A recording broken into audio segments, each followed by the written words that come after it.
Fora loucura esperar a reforma do mundo sem o homem reformado. Jamais conheceremos povos cristãos sem edificarmos a alma cristã. Então, nesse trecho, ele está falando justamente que a melhoria do mundo vai depender da melhoria de cada um, de entendermos, mas principalmente não só de entendermos, mas principalmente de vivermos o Cristo, vivermos o que ele nos deixou. Aí sim, quando todos nós estivermos fazendo isso, na realidade nós seremos um mundo cristão, que ainda não somos. Cristão significa um modo de viver, um modo de pensar, um modo de encarar a vida. Isso significa a palavra ser cristão. Independente do conhecimento que a gente possa ter, o mais importante é a vivência que nós temos. Já estudamos isso ao longo de todo o ano, justamente essa necessidade que nós temos de viver o que o Cristo nos trouxe em nome do nosso Pai. Continua ele. Eis porque o Natal do Senhor se reveste de profunda importância para cada um de nós em particular. Realmente o Natal é uma data que nos toca bastante. Independente de todas as festas, de todas as comemorações, mas existe realmente um ambiente todo favorável à fraternidade, todo favorável à caridade, todo favorável a nos abraçar, a nos congratular.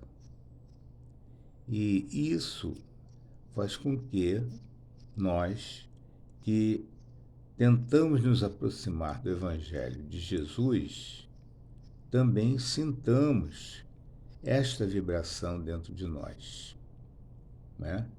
Então o Natal se reveste justamente dessa vibração melhor que nós vivemos comemorando a cada ano a vinda de Jesus à Terra.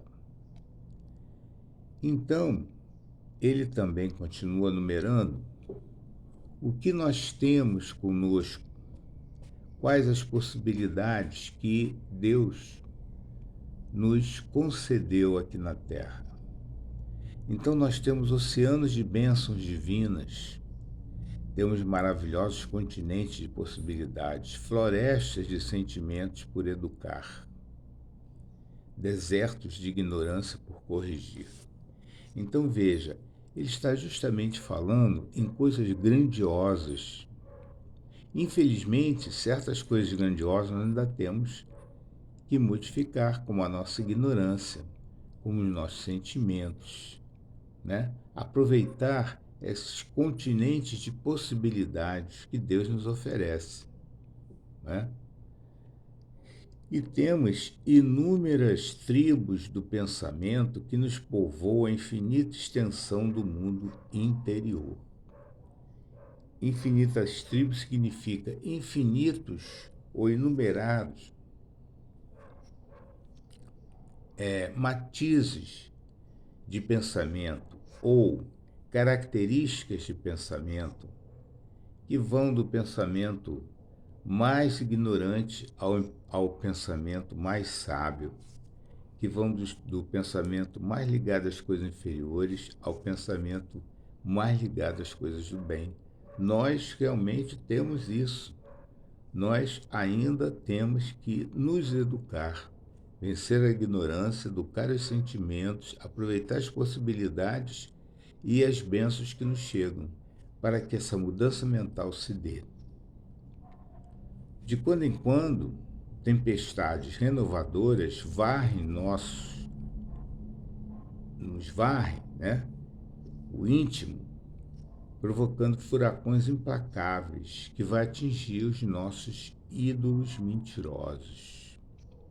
Então, de quando em quando, vem o sofrimento, vem a dor, vem a perda, e nós ficamos abalados.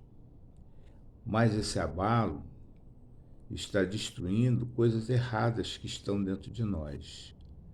Porque ele afirma mais adiante, quantas vezes o interesse egoístico foi o nosso perverso inspirador. Então, esses ídolos mentirosos que nós temos dentro de nós são as nossas imperfeições. É o egoísmo, a vaidade, né? É a intransigência,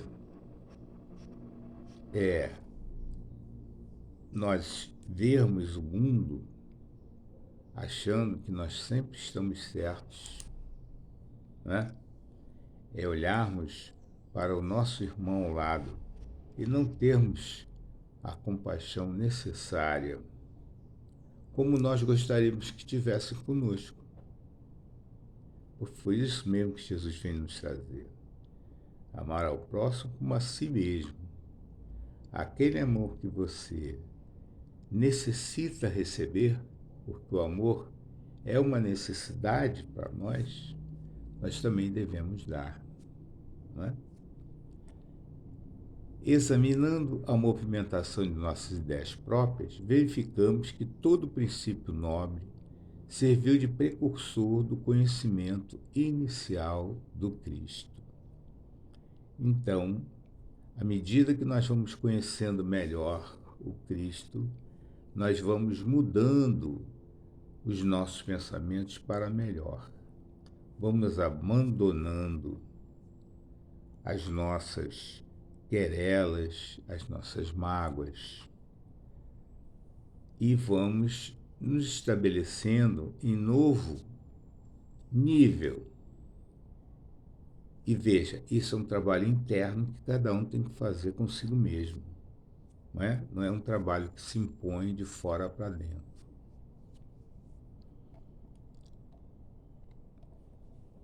E ele vai começar a numerar os fatos que envolveram o Natal e as circunstâncias daquele cenário, daquela época, né?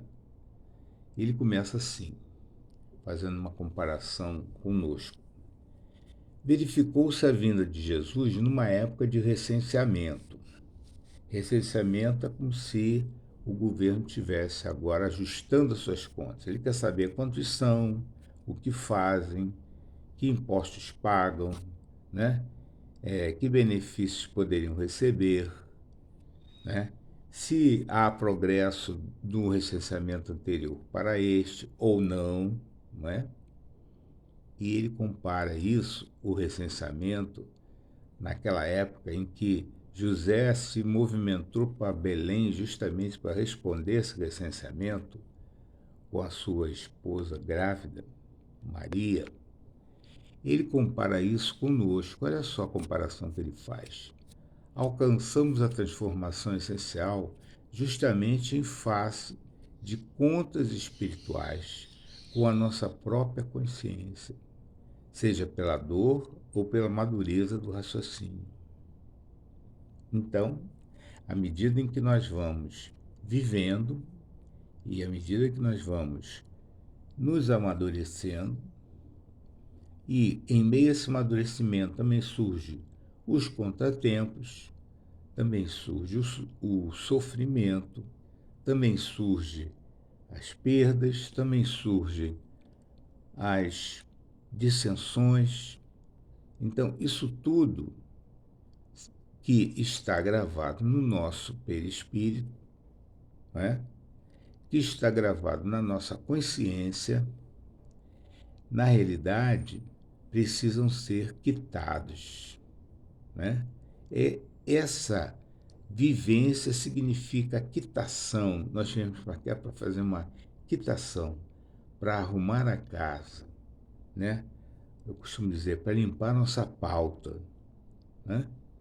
Essa limpeza de pauta requer que nós tenhamos esses contratempos, esses sofrimentos que atingem a todos nós. Na realidade, nós sabemos que nós já temos uma felicidade muito grande, nós que estamos aqui em torno do Evangelho do Mestre, porque nós já sabemos por que sofremos. Então sempre temos que dizer assim, olha, se está acontecendo isso ou aquilo, é porque eu mereço. Então isso já é um passo muito grande, porque já nos consola.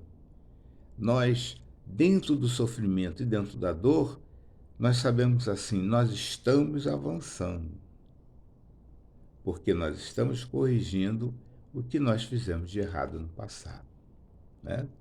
Então, esse recenseamento nós fazemos ao longo de toda a nossa vida. Não havia lugar para o Senhor. Nunca possuímos espaço mental para a inspiração divina, absorvidos pelas ansiedades do coração ou limitados pela ignorância. Então, muitas vezes nós fechamos a nossa casa mental, as inspirações que vêm do alto, para que nós nos dediquemos a uma leitura, para que nós façamos uma oração e nós nos entregamos à aflição, sem usar esses mecanismos de proteção. Isso significa, nós não estamos dando lugar para o Senhor. Nós não estamos oferecendo possibilidades que Ele nos ajude. Nos fechamos para Jesus como as casas de Belém se fecharam para Maria. A única estalagem ao hóspede sublime foi a manjedoura. Nós não oferecemos ao pensamento evangélico senão algumas palhas misérrimas de nossa boa vontade, no lugar mais escuro da nossa mente. Então ele é duro aqui, né? O que a gente oferece para Jesus, nós oferecemos no nosso campo mental um espaço muito pequeno, muito acanhado, né? Quase não dá para se movimentar ali. Não ganha espaço porque nós oferecemos grande espaço às coisas da matéria, ao conforto, às facilidades da matéria. Então, Jesus não pode se instalar e não pode, muitas vezes, agir através de nós, como seria o plano que o Pai tem para cada um. Ou seja, que Ele se manifeste através de nós, aumentando a taxa do bem na Terra. Surge o infante celestial dentro da noite. Quase sempre, não sentimos a bondade do Senhor senão no ápice das sombras de nossas inquietações e falências. Então, no momento da dor e do sofrimento, aí nós nos aproximamos. No momento da aflição, aí nós lembramos. Quando lembramos, porque muitas vezes sofremos, depois é que nós lembramos que nesta noite nós temos uma estrela nos iluminando. Nessa nossa noite, aqui na Terra, e nas nossas noites de sofrimento, nós temos alguém ao nosso lado. Alguém que chega na noite. A estrela prodigiosa rompe as trevas do grande silêncio. Quando o germe do Cristo desponta em nossas almas, a estrela da divina esperança desafia nossas trevas interiores, obscurecendo o passado, clareando o presente e indicando o porvir. Essa é aquela estrela que guiava os reis magos. Essa é aquela estrela que Jesus traz, porque Ele é a luz Então, Ele está trazendo a luz para as nossas trevas interiores. Ele está nos iluminando. Ele é aquela luz que não acaba. Na realidade, Ele vem trazer o amor. Ele vem ensinar o amor. E Ele vem viver o amor. E quando nós vivemos o amor, nós estamos apagando as coisas erradas do nosso passado. Estamos botando luz no nosso presente e lançando luz também para o nosso futuro. Animais em bando são as primeiras visitas ao enviado celeste. Na soledade, na nossa transformação moral, em face da alvorada nova, os sentimentos animalizados do nosso ser são os primeiros a desfrutar do ideal do Mestre. Então, aqueles sentimentos ligados à animalidade são os primeiros que recebem essas orientações de Jesus para que se modifiquem. Então, ele compara a presença dos animais junto à manjedoura como os nossos sentimentos que estão recebendo aquela vibração. Os animais se aproximam, os nossos sentimentos animalizados se aproximam do Mestre e começam a se transformar. Chegam pastores que se envolvem na intensa luz dos anjos que velam o berço divino. Nossos pensamentos, mais simples e mais puros, aproximam-se da ideia nova, contagiando-se da claridade sublime, oriunda dos gênios superiores que nos presidem aos destinos e que se acercam de nós, afugentando a incompreensão e o temor. Então, o nosso pensamento, a nossa atitude de humildade, que está representada lá na cena da manjedoura pelos pastores, ela se contagia com muita facilidade. As nossas atitudes orgulhosas, vaidosas, se distanciam da manjedoura. As nossas atitudes ligadas à aquisição das coisas da matéria, usufruir das coisas da matéria, se distanciam da manjedoura. Mas a humildade dos pastores, como a humildade na nossa atitude, faz com que nós afugentamos o medo, afugentamos a incompreensão, afugentamos a nossa ignorância e nos beneficiando com aquela claridade que Jesus nos traz, como os pastores fizeram. Cantam milícias celestiais. No instante da nossa renovação em Cristo, velhos companheiros nossos, já redimidos, exultam de contentamento na esfera superior, dando glória de contentamento na esfera superior, dando glória a Deus e bendizendo os espíritos de boa vontade. O que nós estamos falando aqui? Nós estamos falando dos nossos amigos espirituais. Nesse momento, nós estamos falando de Conselheiro. Nesse momento, nós estamos falando de Bezerra de Menezes. Estamos falando de Maria. Estamos falando dos nossos amigos que já nos antecederam e que já alcançaram um grau maior do que nós em adiantamento e que já estão em tarefa na espiritualidade, mas estão nos acompanhando, porque nós estamos ligados pelo pensamento.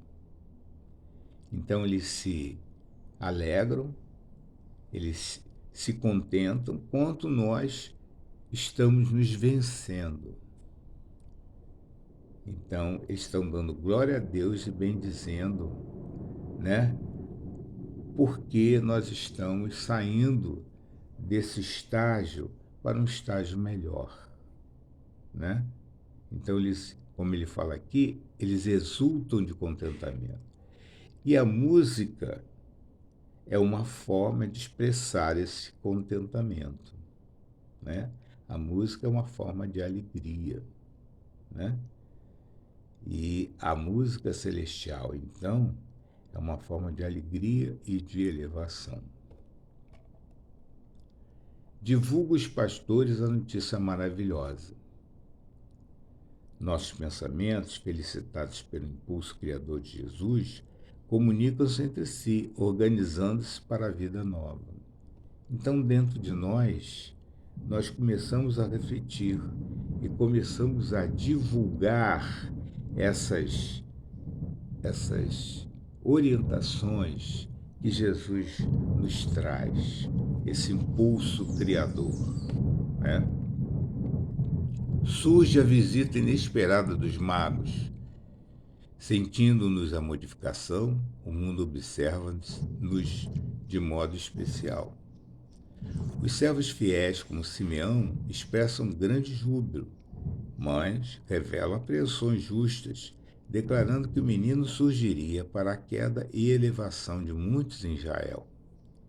Acalentamos o pensamento renovador no recesso da alma, para a destruição de nossos ídolos de barro e desenvolvimento dos germes de espiritualidade superior. Então, chegam os reis magos e, na realidade, eles já sentiam a chegada do Messias. Vieram conhecê-lo porque, pelas suas faculdades mediúnicas, já sabiam que aquele era o enviado de Deus à Terra, né? Então, embora essa vinda venha se contrapor aos interesses da matéria e aos interesses dos ignorantes, né? Daqueles que provisoriamente estão ligados ao mal, então essa vinda desse conhecimento que Jesus nos traz faz com que, no recesso das nossas almas, nós vamos derrubando esses ídolos, esses mitos falsos que nós construímos através de várias reencarnações, né? Então, os reis magos sabiam que aquele menino que estava chegando ali estava trazendo uma mensagem diferente. Alguns ficavam em júbilo, mas outros estavam apreensivos, porque Jesus mesmo declarou que ele não vinha trazer a paz para os ignorantes, para o mal. Ele vinha trazer o contraponto. Ele vinha trazer a oposição a esse estado de coisas que a Terra vivia e ainda vive. Ferido na vaidade da ambição, Herodes determina a morte do pequenino emissário. A ignorância que nos governa desde muito milênio trabalha contra a ideia redentora, movimentando todas as possibilidades do seu alcance. Aqui entra o orai e vigiai, né? Aqui entra aquela máxima para que nós não possamos, em momento nenhum, dar guarida à ignorância, dar guarida aos pensamentos de revolta, dar guarida aos pensamentos de violência, dar guarida aos pensamentos de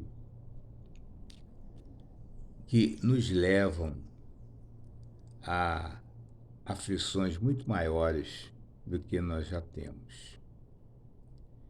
Então, ele fala que a ignorância já governa desde milênios, né?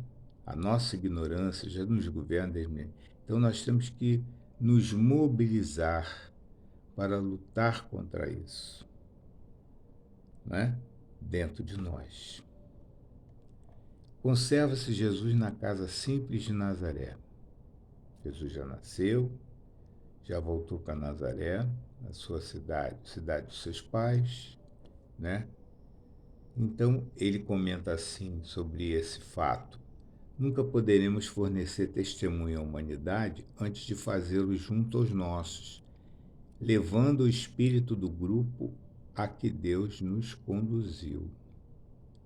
Então, é nosso papel dentro do lar sermos o representante de Jesus, com todas as nossas falhas, mas sermos o representante de Jesus naquele mundo que Deus nos colocou e é necessário para nós, porque ali estão aqueles que nós devemos mais do que aqueles que estão lá fora. E isso também serve para o nosso grupamento religioso. Isso também serve para o nosso grupamento profissional. Então, junto dos nossos irmãos, não só junto da nossa família, nós temos que, como diz aqui o texto, elevar o espírito do grupo a que Deus nos conduziu. Então, nós temos um trabalho a fazer, não só conosco, mas principalmente com os nossos exemplos e com as nossas colocações junto aos que nos cercam, mostrando que dentro da nossa casa simples nós já podemos fazer esse trabalho, como Jesus já fazia com seus irmãos. Muitos deles não entenderam a sua missão, que nós vamos ver mais tarde, né? Mas Jesus também nos mostra que a missão de cada um, por menor que seja, transcende também o lar, né?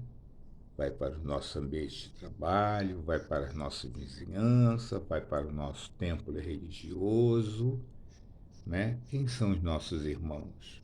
São todos que estão na terra. Mas começa essa vivência cristã dentro da nossa casa, dentro do nosso lar. Por mais simples que ele seja, como foi o lar de Jesus. Trabalho pequeno embaixador numa carpintaria.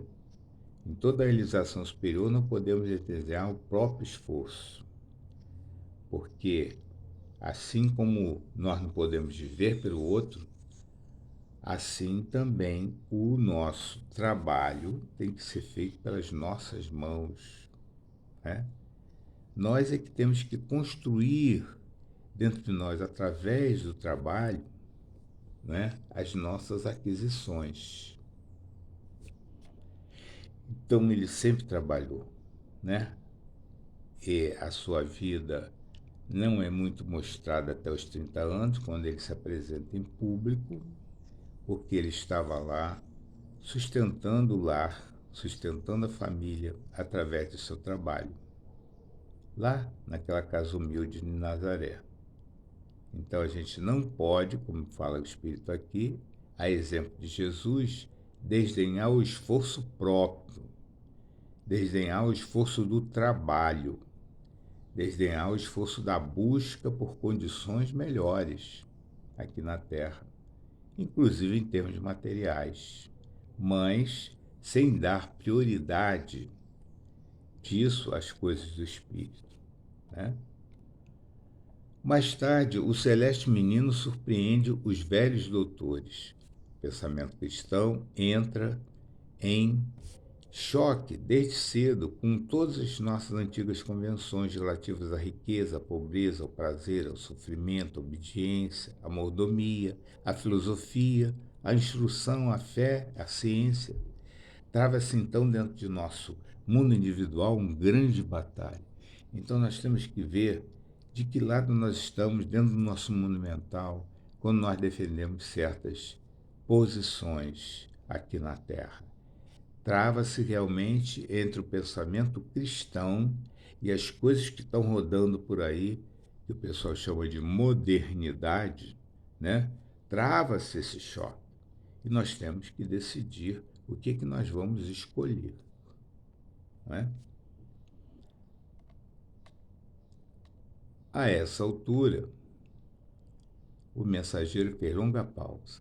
Flores de luz choviam de mais alto, como alegrias do Natal, banhando-nos a fonte. Os demais companheiros e eu aguardávamos, ansiosos, a continuação da mensagem sublime. Entretanto, o missionário generoso sorriu paternalmente e rematou: aqui terminam as minhas humildes lembranças do Natal simbólico. Segundo observais, o Evangelho do Nosso Senhor não é livro para os museus, mas o roteiro palpitante da vida. Então, a vida de Jesus é o nosso roteiro, desde o nascimento da manjedoura até a chegada à ressurreição.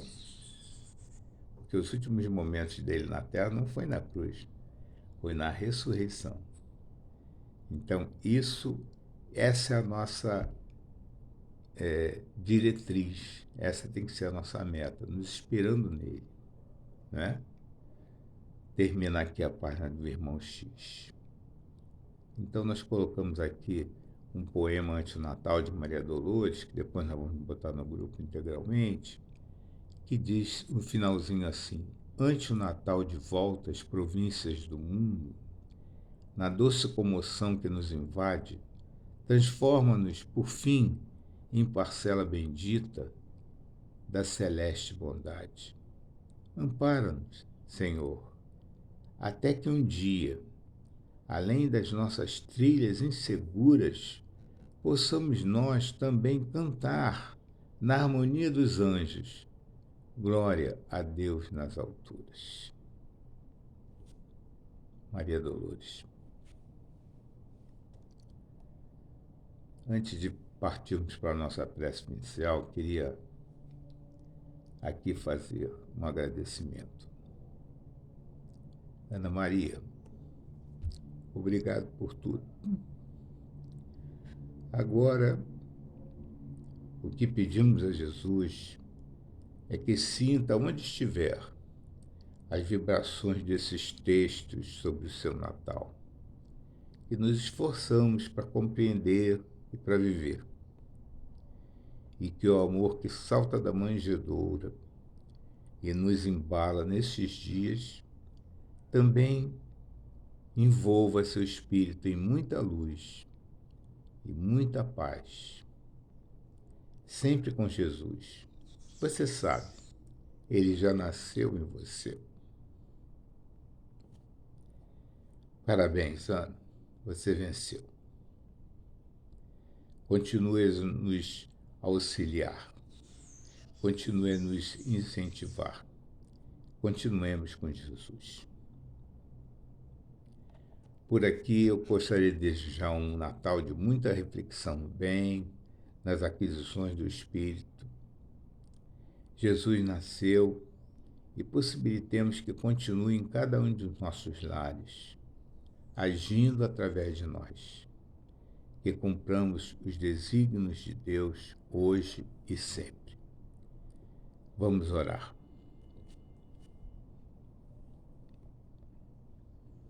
Mestre Jesus, aqui estamos, Senhor, estudando,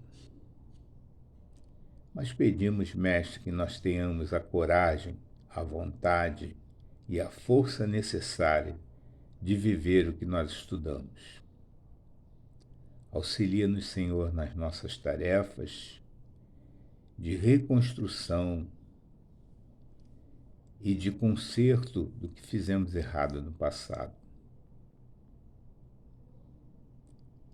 Pedimos, Senhor, hoje também, por todos os aflitos da humanidade, mas também por aqueles que fazem a aflição e que fazem a dor.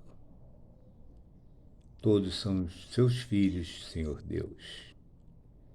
Todos são os seus irmãos, Senhor Jesus.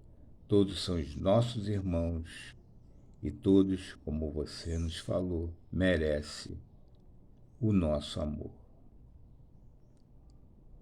Ajuda-nos, Senhor, nesta oportunidade, envolvidos pelas harmonias do Natal, a procurarmos os mais necessitados, para que, através de mil formas que se nos oferece, podemos diminuir as suas aflições. Obrigado, Mestre Jesus, por tudo que nos ofereceu ao longo deste ano. Obrigado, Maria de Nazaré, que sempre nos atendeu, como quando pedimos pelos nossos irmãos que fizeram a sua passagem precoce, as suas falanges atendendo cada um dos seus espíritos. Muito obrigado.